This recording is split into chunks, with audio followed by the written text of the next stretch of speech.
তোমরা আমার এই ছোট্ট ছাদ বাগান দেখে অনেকেই জিজ্ঞেস করো যে তুমি গাছগুলোতে কি কি সার দাও যে সারা বছর এত ফুল ফোটে।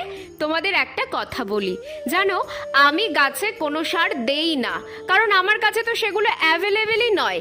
এতদিনে তোমরা বুঝেই গেছো যে গাছগুলো আমার নিজের বাচ্চার মতো, আর এদের আমি কোনো রাসায়নিক সার কীটনাশক কিছুই দেই না, যা করি সব ঘরোয়া। তারপরেও দেখো এই এত ছোট ছোট গাছগুলোতে এত ফুল। এই ছোট্ট জবা গাছটাকে দেখো, পাতার থেকে বোধহয় ফুলই বেশি হয়েছে।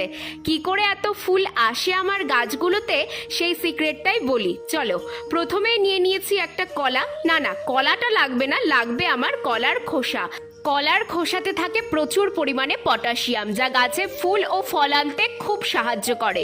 এই কলার খোসাটা 2 দিন 1 লিটার জলে ভিজিয়ে রাখি, তারপর সেই জলটাই প্রতিটা গাছের মাটিতে আমি দিয়ে দেই।